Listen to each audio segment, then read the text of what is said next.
before I introduce our next guest and get our next discussion going, I want to ask, who in the room knows someone who has been arrested for cannabis? Got a couple over here? Okay. How many, has anyone in the room willing to say, have they been, been arrested for cannabis? Okay. Now, let me ask you right now, is anyone in the room right now willing to do 15 years to life to be part of this industry? Anybody? Well, not so long ago in New York, I think actually still now, minimum sentencing for these kind of small possessions was a normal thing. And I think that as we stand here right now at the precipice of the start of this new era of cannabis, we have to appreciate where we've come from, and especially the people and lives and communities that have been affected by decades of drug policy that we now, everyone in this room is here because we've recognized that what we've done in the past isn't right. We shouldn't be treating cannabis the way we have in the past, and it's time to turn the page. And whether you're in food, beverage, tinctures, whatever it may be, cannabis, and as someone said yesterday at BevNet Live, is a civil rights issue. It's a criminal justice issue. It's social, political. It touches many different facets. And I think we owe ourselves as a community to try to address those topics and try to right some of the wrongs to build a fairer community and build something that lasting that we can be proud of going forward. So that's really the topic of my next presentation here, and the two guests that I have are really exemplifying the sort of connection between these two different worlds. Rashaan Everett is the CEO of Good Tree Holdings LLC, which is a vertically integrated cannabis startup that has earned 7 social equity licenses throughout California. And Rashaan has built the company that impacts multiple tiers of the commercial cannabis system. The company's growing talent incubator offers hands-on training and guidance to social equity partners to become a Good Tree franchise owner. Meanwhile, Good Tree Capital, a financing partner of Good Tree, currently provides funding to select graduates of the incubator and currently has loans in 8 states. My other guest, Willie Mack, brings perspective from his varied experience as a brand marketing executive, creative director, and photographer, and has a deep understanding of both cannabis on a commercial and a cultural level.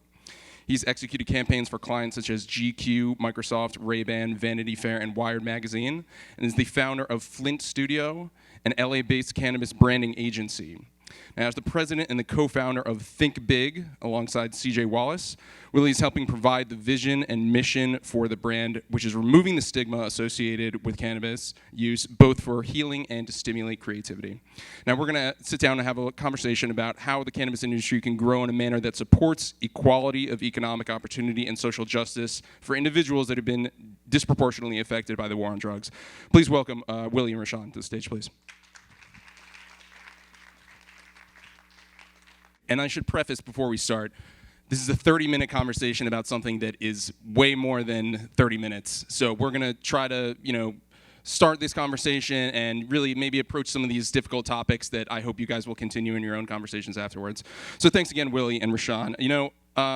Just as we sort of frame the context of what's going on here, I mean, so far in the development of the cannabis industry as we see it now, what grade or how far along do you think we are in terms of addressing specifically the impact of the war on drugs in the communities it has been affected by?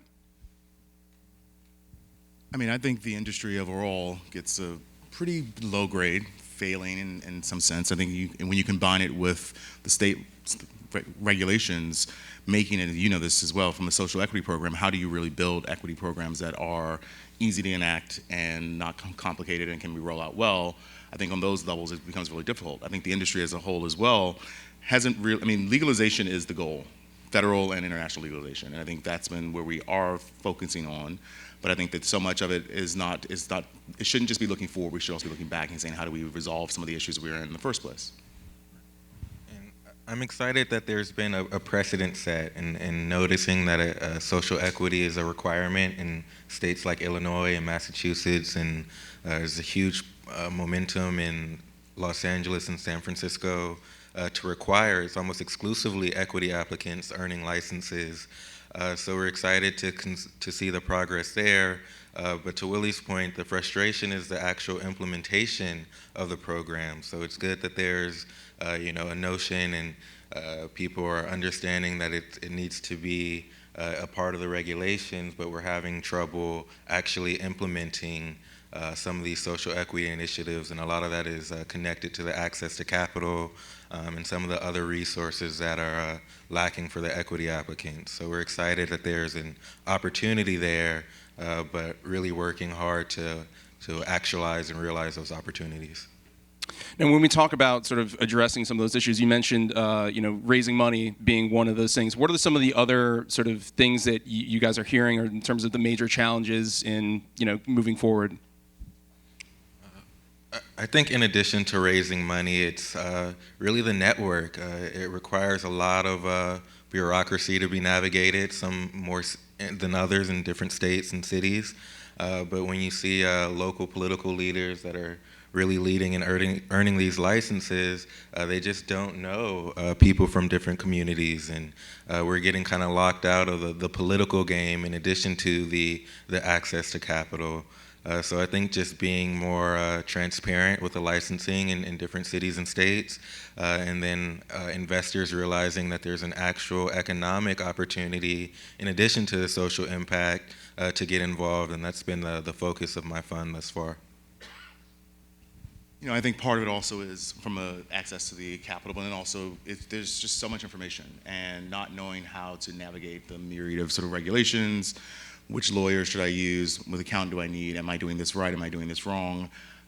So much of it, because we are building new businesses in an industry that's also being built at the same time, provides a level of confusion that most people just don't even know where to start. So education is one, I think, really key part of it, and I think that needs to come from some of the state governments, as well as a lot of the nonprofits need to really chip in and figure out how do we do this in a way that's fair and equitable, but also easy for people to really navigate. Now, obviously, regulations is an important part, because that's really going to be determining how we move forward. But what about some of the things that can happen outside of that regulatory system, in terms of what are maybe some of the brands in this room? What can they do, or what can how can momentum keep being built to make some changes outside of necessarily the political structure? So from a social equity standpoint, I think it needs to be. I think the brands need to look at it not just as I am, putting my name on turning pink for sort of, breast cancer, or pride flag for a gay pride month, but really understanding how do we really start to build in our recruitment programs and in our retention programs, sort of equity programs that are looking at diversity and inclusion and all of those things as part of the sort of the structure of how you run your business. I think especially as you look at the next generation of sort of young people, they are living in a world that is starting to reflect them in a way that I think it hasn't, sort of for my generation at least, in terms of the corporations they're working for, and being able to make that part of, and a lot of the mandating that becomes part of how do we maintain and retain people that are really key to our business, is making sure that we have a diverse workforce that is providing that information. And I think that is a really good place to start as you look to sort of say, how do we do that, and do that from a real sort of standpoint of authenticity and not just lip service. Absolutely. And how do you see this, the cannabis movement, the different components of it? How do you sort of see it fitting into some of the broader, social movements that we're seeing in terms of things like, greater awareness for climate change, sustainability, recyclability, Me Too movement, Black Lives Matter? Do you see it as part of sort of a larger context there, or is this something that's more individualized? I think it's more individualized. I think there's a very specific subset of people that were targeted by the war on drugs, and some of those issues affect the entire world by definition. So definitely a lot more specific. I'm glad that, like I said, it's in the conversation, but when you really look at the numbers in the war on drugs, it's communities were completely devastated, and the only specific communities. And so I think it's important to highlight that equity is different than diversity, and actually taking an impact and participating in this movement is different than doing your part for climate change. I think that's everyone's inherited responsibility, but there's a particular onus on people to make sure that the communities that were previously uprooted from the war on drugs have an opportunity to participate now that it's legal. Yeah. And I think, to piggyback that, I think the general cannabis movement overall, in terms of legalization, because that's ultimately the goal that we all need to get to from a federal standpoint and an international standpoint, so much of the industry was really built on how do we make products that are actually good, and how do we make people's lives better? How do we ultimately selling some form of happiness and freedom? And so much of what the prohibition has done is take away that freedom from people to choose, but also freedom to understand and be educated on what this plant can do. I think part of the movement is also tied to, we can't just sort of say, okay, we need legalization and move forward without looking back and saying, well, what do we, the last 100 years, what have we done incorrectly? And how do we resolve that from a social equity program, from a social justice standpoint, from a diversity standpoint? Watching when I was a young man, the LGBT community fighting for cannabis legalization during the AIDS crisis was my first indication of like, oh wow, this is maybe medicine, and it's not going to fry my brain. How can we continue to sort of fight for that? And there have been, pockets of different movements. I think the wave of sort of cultural change that's happening overall regarding, after the crash 2008 and all the other things that are happening are all sort of this confluence of people saying the world needs to represent me in a way that it hasn't. My leaders need to represent me in a way that they haven't. My boss and the company that I work for need to sort of represent me and I think represent my community in a way that it has not before. And I think if you sort of mix it and tie it all to that, there is this sort of cultural push, not just in the US, but globally, for freedom and independence and rights and being able to sort of have equality overall. And I think that being as aligned with that will continue to sort of open more eyes to say, right, there are a lot of issues we need to solve. So many of them start from this prohibition, and then it was sort of, targeting minority and targeting people of color, and then extend it to other areas that we've forgotten about. Yeah, I think it's with this subject, it's so important to sort of give people a voice who haven't had a voice in the community. And Rashaan, I want to ask you, because I know you hear from a lot of these people when you're social equity applicants and stuff like that. What are some of the major questions, or what are the major things that you're hearing from people who are want to get involved in that sort of social equity level? What are the questions that they have getting started? What are the sort of major obstacles to just get their foot in the door? I think the access to education is a big piece of it, and then again, doubling back to the access to capital. This business requires large amounts of liquidity, and without the banks being able to provide loans, you have to be able to tap private networks for that liquidity. Even to get started, it's about $50,000 to $100,000 minimum. And then that gets to 7 figures really quickly, depending on which vertical you're in. And so I think if we can couple the access to education with more incubators providing loans and grants and opportunities to get started, that go a long way. And in terms of when these businesses get up and running, I mean, say they get the access to capital and they're able to get started. I mean, how do you sort of ensure that that those companies are able to be sort of successful and able to sort of make an impact when they're sort of in this marketplace with all these other deeply resourced, a lot of bigger companies? I think the irony is that a lot of the minority companies that manage to get started are doing really well. It's really culturally driven.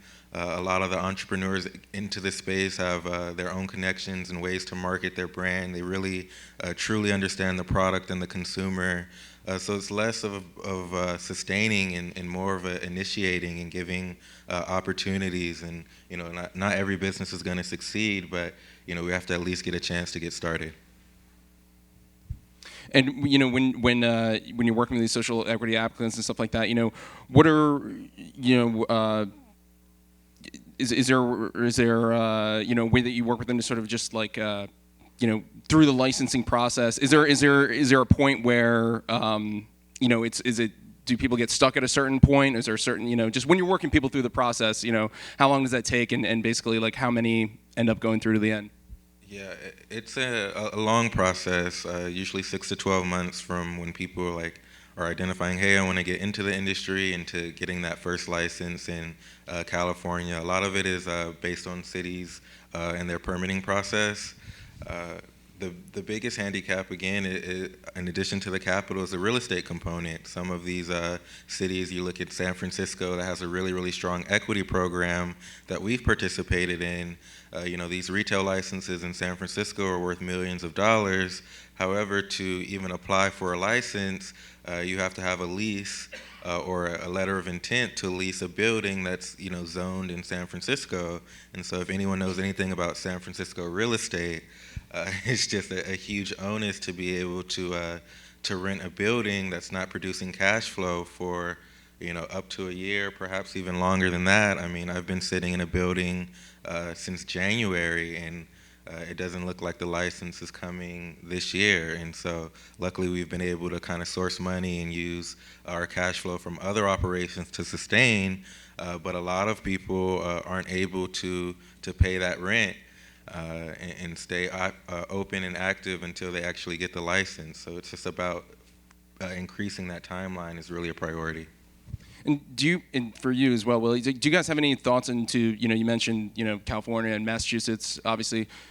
Why haven't those been as effective as designed? Because when they're on paper, they seem to sort of address some of the issues that you're talking about, but when it comes to sort of, playing out in the public sphere, it seems like they're not working as well as maybe they've been designed to.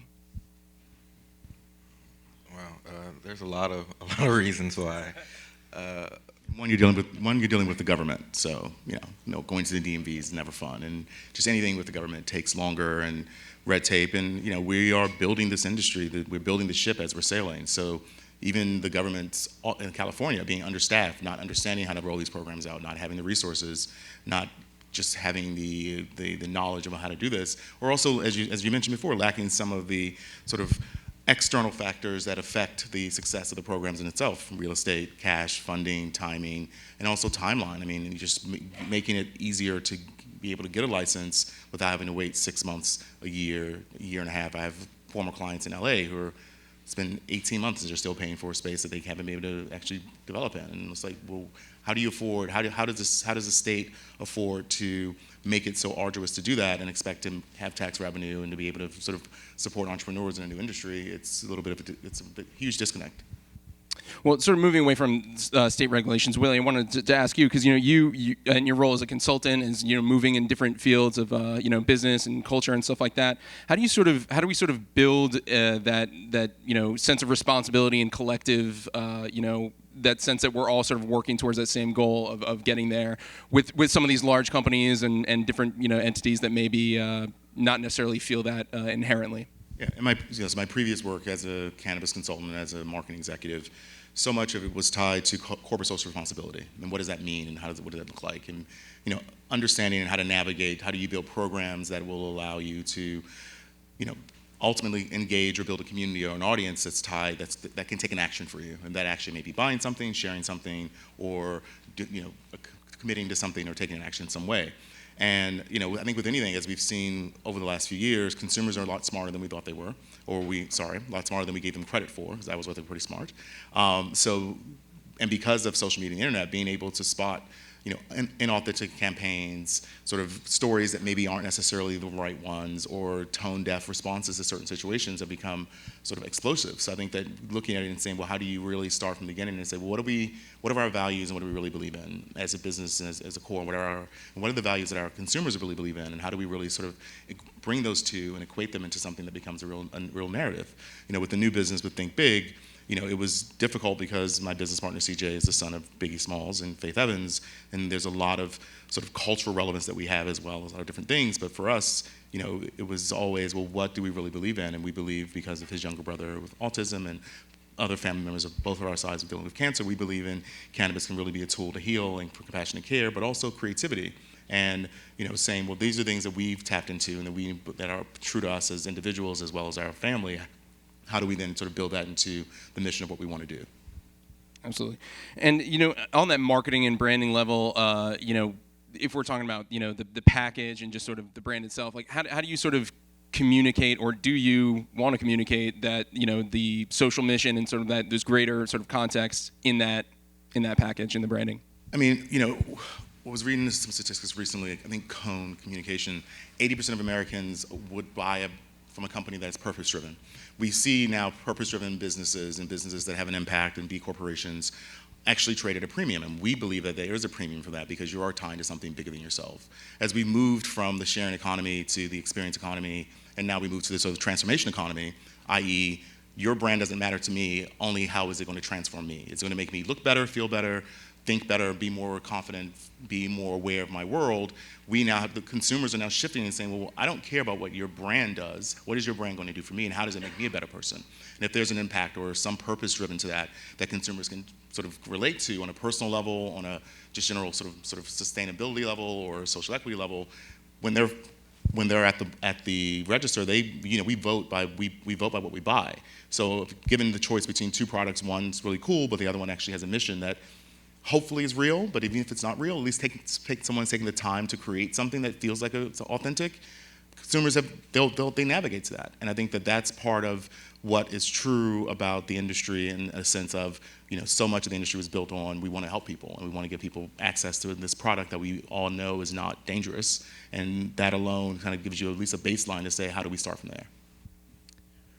Well, talking about making real change and not just superficially, let's unpack that. What are some of the things that they really need to be done to sort of make that difference? I mean, what about something like hiring people who've been convicted or ex-convicts and stuff like that? Are you seeing sort of movement to sort of bring people who have been directly affected sort of back into the industry and get them jobs and that kind of thing? I mean, yeah, I have, and there's some companies that we've partnered with and worked with that have been doing that prior to it being sort of interesting and cool. I think some states are kind of building that into their equity programs. I also believe you have people who, and I met this guy at a conference recently, and he's like, I'm a cannabis POW. And I was like, what do you mean? He said, I'm a prisoner of war. I spent 10 years in jail growing this plant in Humboldt, and there are a lot of us who've done that, and people don't really look at it that way, but there is this war against us who were trying to do things right, and we believe that this plant is not dangerous. And now us being locked out of an industry that we helped build, or we also have a passion and a lot of knowledge around what this plant can do or the connections to it is a detriment to the industry as a whole.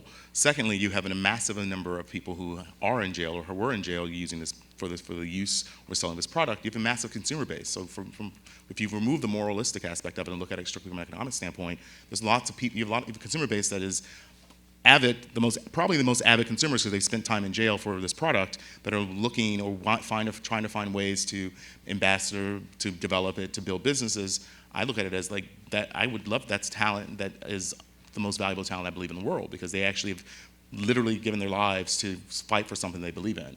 And you don't find that in many other industries. So I think we need to sort of look at and kind of shift that sort of thought and say, how do we think bigger about this? How do we think bigger about not just the people who are there and why they're there, but how we can utilize them and sort of incentivize them and the communities to sort of say, you can help us rebuild these communities because you've done your time. You've spent a lot of energy and effort in believing in this and fighting for this. You deserve to be rewarded for that in some way and not penalized for it.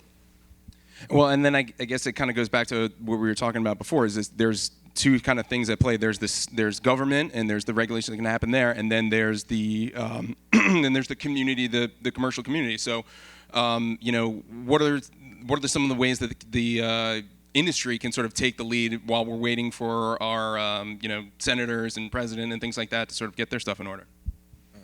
I think, like I said, the social responsibility is huge, but we really want to emphasize the economic potential, especially as it relates to emerging brands that want to get into the industry. There's tons of shelf space available through these equity programs and licensing, and so instead of fighting to get into a MedMen location, there's opportunities for retail placement through these equity programs in prime locations, like you said. Los Angeles, San Francisco, Illinois, New York, and so understanding that there's really economic opportunity to partner, to invest in, and become strategic partners with these equity applicants throughout the country and state, and so. Right, not just a social mission, but there's a lot of money and commercial opportunity to be made there.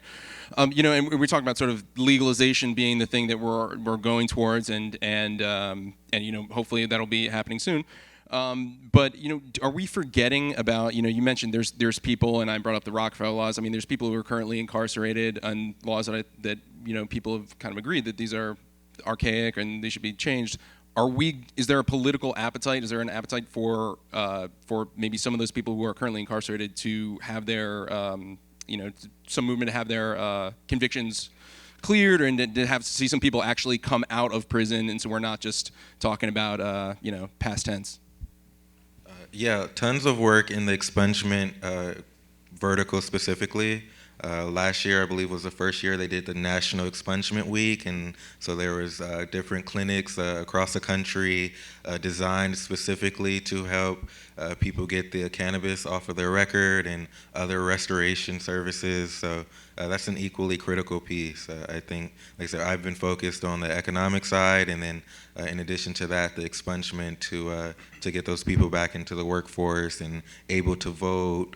And all the other critical pieces that come with being free and from the war on drugs. Yeah, and I think part of it as well is, how do we not just even two things? One, how do we get them out, and then when they're out, how do we help them re-enter the community? I think so much of what California first found out when they sort of started to look at expungement programs were, people weren't signing up for them because I don't want to go down to the courthouse even for jury duty. Like if I had a conviction or something, I don't know, anyone in this room wants to go to the court and spend a day telling them, hey, I had a cannabis conviction, can you clear it up? And they're like, well, you also have some tickets here and this thing. So putting in San Francisco, I think their DA was one of the first to say the onus is on the state. We need to sort of go through and our records and to let you know that you've been cleared. And Code for America has been really great at helping sort of local sort of municipalities do that and make that automatic. The second part is, okay, so now that you're clear or you've been removed for a non-violent sort of cannabis offense, what now? And when we launched our first product, we did a partnership with Lowell, and we did a charitable component that was tied to the California Prison Arts Project, specifically to bring sort of creativity. They bring creativity and literature and theater and acting and sort of music into prison so that you're given new skills and then are able to, when you are released, re-enter the market, re-enter the community with a new way of thinking, a new set of problem-solving skills, as well as new ways of, being creative. And for us, I think that's also part of it. It's like, okay, so we're free, but now what? Or my record is clean, but I haven't been able to get the jobs I've wanted for the last 5 or 6 years because I've had this conviction. How do I sort of navigate that? So a lot of it is that sort of community development and that aspect of it. I think is really important to add into the strategy of how you really roll this out in a way that is not just let's clear it up, but how do we then move forward? Absolutely, and sort of bring those people into that narrative that's being built. Since again, that's one of the things we always remind ourselves. Cannabis. We're on the precipice of a new sort of era, but it's been around for a long time, and this is something with a lot of history too. So thank you guys so much. We have a couple minutes for questions, so please, I encourage you guys to ask. Jeff will be around. Thank you. If anyone has a question, please raise your hand. And while we wait for that, the first thing I want to ask is, we dealt with very complicated issues, and we're simple people. And people are trying to build businesses left and right. And one of the issues with entrepreneurialism is it's hard to look up when you got your head down. But if there are simple thoughts, simple guardrails that you would advise for folks who are trying to either get businesses going, think about building supply lines, or think about acting in a lobbying or sort of change the regulatory system. What would you say to each of those as just sort of goalposts, compass points? I mean, I would say, and I sort of advise a lot of my previous clients, when you're looking at starting a business, I believe a business should be based on something that is some passion point or some value that is true to who you are. So that way you can at least make sure that when the times are going to be hard, because they will be tough, at least you're doing something, working towards something that means something to you and your partners in a way that makes sense in your audience. From a guardrail standpoint, I think one of the things a lot of people sort of don't do is we research, but not really sort of broad research. What am I looking at outside of, I need to get into cultivation, I need to find a distributor or manufacturer, but what else is happening within the space or within the industry or within the area that I'm going into that maybe is looking at trends outside of just what's happening today, but looking at global trends or other trends that can sort of impart some insight into the best way to navigate a lot of the ups and downs and learn from a lot of the mistakes of the companies that went out of business or the ones that may be a bit distressed. I think taking that time at the beginning to say, okay, well, here's what I want to go, but how do I make sure that I can learn from some of the mistakes of the people, I think is a really easy and simple way, a lot of times overlooked because it does, your head is down, you're moving fast, so much to do, but I think it's a step that I think a lot of times you overlook, and I think it can be really powerful in saving a lot of time and money. It's sort of incorporating that triple bottom line instead of just the bottom line. Yeah, exactly. And again, I think when you put the onus on responsibility, that makes people kind of feel obligated, and sometimes they aren't quite as motivated when you feel like obligated or you don't really know anyone who like personally impacted. So again, I strive to encourage people to take a deep look at the economic benefits. Look at the licensing schemes in your area, your city, your state. Figure out how you can use those licensing schemes and partner with someone to make your business better, your brand bigger, to increase your shelf space, to increase your distribution, to enter into a new state or a new market. It's much more affordably to do it within the confines of these equity programs than it is to do it independently and create or try and compete versus some of these really, really large private equity funds and such. So again, just really look into how you can use social equity to increase your bottom line, and I think you can find ways to help people and be socially conscious at the same time. One more question over here. Can you guys quickly speak to some of the traction that you've been seeing with some of your programs and the success that you've been seeing? Because it sounds like such awesome opportunity. What's happening? Tell me about the wins that you're posting. So we launched the company in March, and we launched our first collaboration with Lowell Smokes out of California, the sort of biggest pre-roll company. Thank you, big fan. And it was a limited edition charity pack, sort of kind of, I think they're sold out or pretty much sold out now. And from the results we've got, the first thing Lowell recognized was, one, most of the consumers were very much excited and driven by the purpose of the business of the collaboration in terms of the charity aspect and wanting to learn more about that, and felt good about actually doing that. Two, it was actually one of the fastest selling hybrids that they've ever sold, because people were, one, excited about CJ and Biggie and the whole thing that we were doing, but also the fact that we were coming out with the creativity blend and taking a different point of view around, well, we see cannabis as a tool for creativity, and we think the world should honor that, and we think we should embrace it, and really sort of being a real big a brand pillar of what we're doing.